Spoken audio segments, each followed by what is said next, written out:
పవిత్ర పుణ్యక్షేత్రమైన తిరుమలను రాజకీయ అవసరాలకు వేదికగా మార్చొద్దని టీటీడీ బోర్డు సభ్యుడు బీజేపీ నేత భానుప్రకాష్ రెడ్డి హెచ్చరించారు. సనాతన ధర్మాన్ని, ఆలయ వ్యవహారాలను తమ రాజకీయ లబ్ధి కోసం వాడుకోవద్దని వైసీపీ నేతలకు హితవు పలికారు. ఢిల్లీ వేదికగా ఏర్పాటు చేసిన మీడియా సమావేశంలో ఆయన మాట్లాడుతూ తిరుమల ఘాట్ రోడ్లో చోరీకి గురైన ఆంజనేయస్వామి విగ్రహాన్ని పోలీసులు 24 గంటల్లోనే రికవరీ చేశారని, వెంటనే దాన్ని పునఃప్రతిష్ఠించామని తెలిపారు. మీడియా మిత్రులందరికీ నమస్కారాలు. ఫ్రెండ్స్, వికాసం కోసం బీజేపీ ఉంటే విధ్వంసం కోసం కాంగ్రెస్ పార్టీ ఉంది. మిత్రులారా, దేశ రాజధానిలో వికసిత భారత్ కోసం నరేంద్ర మోడీ గారు ముందుకు పోతుంటే మత రాజకీయాల్ని రెచ్చగొడుతూ నిన్న 2-3 రోజులుగా జరుగుతున్నటువంటి అంశం భగవంతుని మతాన్ని అందులో తీసుకొని వచ్చి ఇది పూర్తిగా దేశ విద్రోహ శక్తులు కొందరు దీంట్లో కాక్రోచ్ పార్టీతో చేతులు కలిపి విధ్వంసం సృష్టిస్తున్నారు.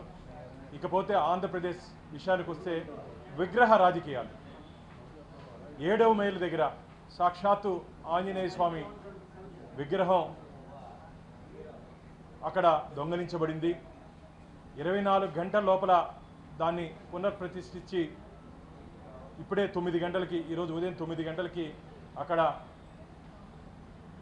స్వామివారి విగ్రహాన్ని తిరిగి ప్రతిష్ఠించి నిత్య కైంకర్యాలు నిర్వహించడం జరిగింది.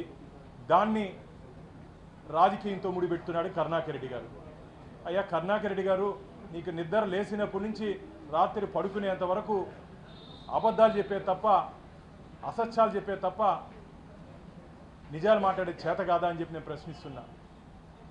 మీ హయాంలో జగన్మోహన్ రెడ్డి గారు ముఖ్యమంత్రిగా ఉన్నప్పుడు, మీరు టీటీడీలో సభ్యులుగా ఉన్నప్పుడు, అధ్యక్షులుగా ఉన్నప్పుడు మూల విరాట్ దగ్గర, మిత్రులారా, మూల విరాట్ అంటే సాక్షాత్తు గర్భాలయంలో ఉన్నటువంటి వెంకటేశ్వర స్వామి దగ్గర ఉన్నటువంటి శ్రీరామచంద్రమూర్తి విగ్రహ వేలు తెగిపోతే నువ్వు నిద్రపోయావని అడుగుతున్నా. ఆ రోజు గుర్తు రాలేదా నీకు సనాతన ధర్మం? ఆ రోజు గుర్తు రాలేదా నీకు వెంకటేశ్వర స్వామి? ఆ రోజు గుర్తు రాలేదా నీకు తిరుమల పవిత్రత?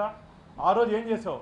దాదాపు 3.5 సంవత్సరం మేము అధికారంలోకి వచ్చిన తర్వాత రాముల వారి వేరుని బంగారు తొడిగి మేము అక్కడ దాని పూజా కార్యక్రమం నిర్వహించాం. మీరు చేసినటువంటి అపచారం లేదు. మీ హయాంలో జగన్మోహన్ రెడ్డి అండ్ టీం సమయంలో మీరు చేసినట్టు అపచారం లేవు. మీరా ఈరోజు సనాతన ధర్మం గురించి, తిరుమల క్షేత్రం గురించి మాట్లాడేది. అక్కడ విగ్రహం దొంగతనం చేసి తీసుకుపోతే ముఖ్యమంత్రిని ప్రశ్నిస్తాడు. అక్కడ విగ్రహం దొంగతనం చేసుకోపోతే చైర్మన్ గారిని ప్రశ్నిస్తారు. ప్రశ్నించండి, ఆధారాలతో ప్రశ్నించండి. మీ హయాంలో పవిత్ర రథాలు దగ్నం చేశారు.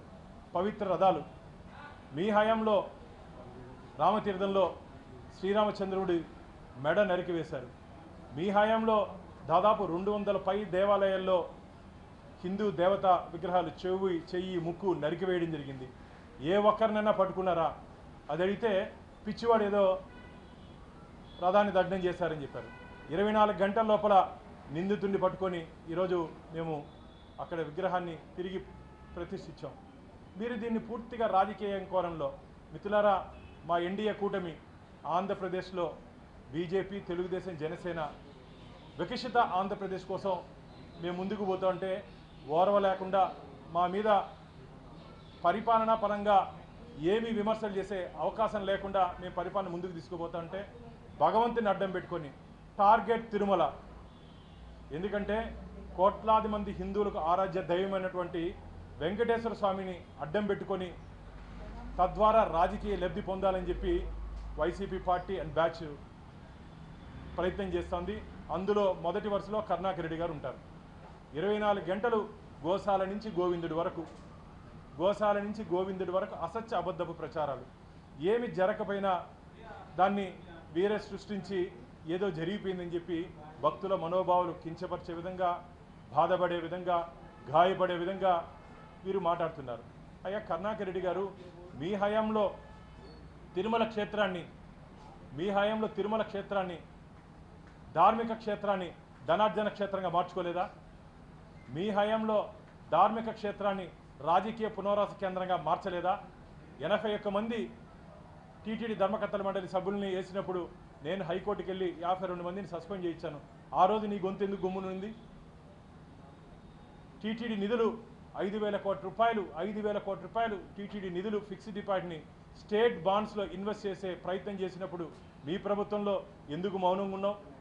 టీటీడీ నిధులు ధార్మిక కార్యక్రమాలకు మాత్రమే ఖర్చు పెట్టాలంటే మీరు చైర్మన్గా ఉండి మీ పుత్రుడు తిరుపతిలో డిప్యూటీ మేయర్గా ఉంటే 1% టీటీడీ నిధుల్ని తిరుపతి కార్పొరేషన్కి డీవియేట్ చేయడం వాస్తవం కాదా?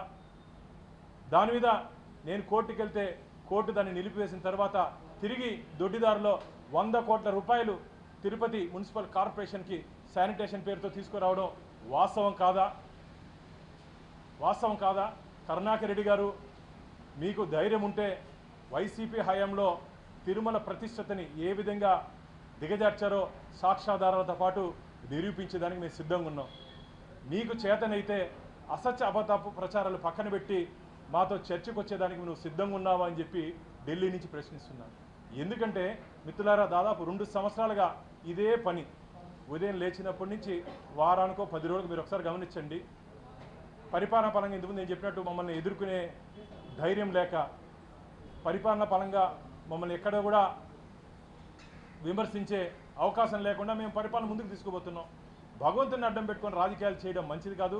గతంలో భగవంతుని అడ్డం పెట్టుకొని రాజకీయాలు చేస్తే ఏ విధంగా స్వామివారు శిక్షించారో మీ అందరికీ అర్థమై ఉంటుంది. నాకైతే గట్టి విశ్వాసం, నమ్మకం ఉంది. వెంకటేశ్వర స్వామితో ఆడుకున్నారు కాబట్టి, వెంకటేశ్వర స్వామి ఖజానాని కొందరు దోచుకొని ఉన్నారు కాబట్టి మీకు 11 స్థానాలకి ఆ స్వామివారు పరిమితం చేశారు. మీ నాయకుడికి ప్రతిపక్ష హోదా కూడా లేకుండా చేశారు స్వామివారు. ప్రజల ఆగ్రహంతో పాటు భగవంతుడు